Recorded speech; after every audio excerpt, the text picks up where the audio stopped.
अभी तक हम जिनको बुला रहे हैं वो हमारे लोग हो सकते हैं, पहले हम पर्चा बना के रखेंगे और आप जिसको बहन जी लेकर आएंगे उसी का पर्चा ये निकलेगा। जब से भक्तों के बीच में बाबा बागेश्वर यानी कि पंडित धीरेंद्र कृष्ण शास्त्री जी आए हैं, तब से सनातन धर्म की सिर्फ भारत ही नहीं बल्कि विदेशों में भी जय जयकार हो रही है। यही कारण है कि अब करीब भारत की 50% से ज्यादा जनता हिंदू राष्ट्र की मांग उठा रही है। जैसा कि हम जानते हैं, बागेश्वर धाम के पीठाधीश्वर पंडित धीरेंद्र कृष्ण शास्त्री भक्तों की सभी परेशानियों को पहले ही लिख लेते हैं और किसी की भी इतनी औकात नहीं होती कि उस पर्चे से कोई बाहर बोल जाए।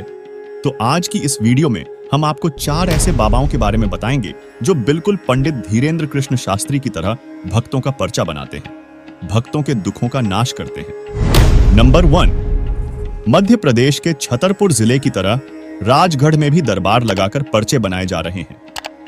यह दरबार बागेश्वर धाम के धीरेंद्र शास्त्री के शिष्य हनुमत दास लगा रहे हैं। हनुमत दास का कहना है कि उन्होंने गुरु धीरेंद्र शास्त्री से दीक्षा ली थी, इसके बाद दरबार लगाने लगे। उन्हें उनका नाम भी गुरु धीरेंद्र शास्त्री ने ही दिया है।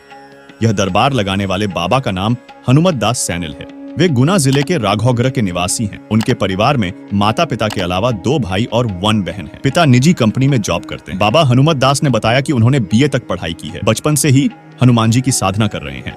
नंबर 2, पंडोखर सरकार। जी हाँ, ये वही पंडोखर सरकार हैं जिन्होंने बाबा बागेश्वर को खुले मंच से चुनौती दे दी थी।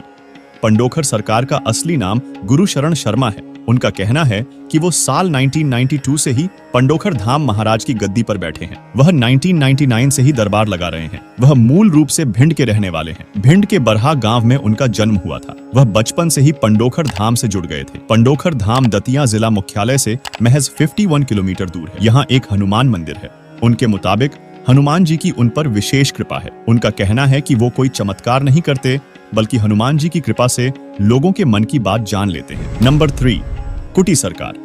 कुटी सरकार पंडित धीरेंद्र कृष्ण शास्त्री के बाद कुटी सरकार की चर्चा है। वह भी पर्चा लिखकर लोगों का भविष्य बताते हैं। उनके दरबार में बलदेवगढ़ एसडीएम सौरभ मिश्रा और तहसीलदार अनिल गुप्ता पहुंचे थे।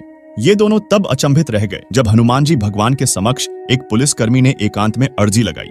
कुटी सरकार ने पुलिसकर्मी के बारे में सारी जानकारी लिखकर दे दी। कुटी सरकार का यह अद्भुत चमत्कार देखकर एसडीएम और तहसीलदार सहित उपस्थित समस्त श्रद्धालुओं साष्टांग हो गए और कुटी सरकार को झुककर प्रणाम करने लगे। नंबर 4, छोटे धीरेंद्र शास्त्री जी जान। उत्तर प्रदेश के प्रतापगढ़ के कुंडा में छोटे धीरेंद्र शास्त्री हर मंगलवार को दरबार लगाते हैं। उनके दरबार में भी लोगों का पर्चा खुलता है और सबसे बड़ी बात तो यह है कि बाबा के दरबार में उस समस्या का समाधान भी बताया जाता है। बाबा के दरबार में लाखों भक्त दुखी होकर आते हैं और खुशी खुशी यहाँ से जाते हैं। अब आप इन सभी बाबाओं के बारे में क्या सोचते हैं? अपनी राय हमें कमेंट कर जरूर बताएं।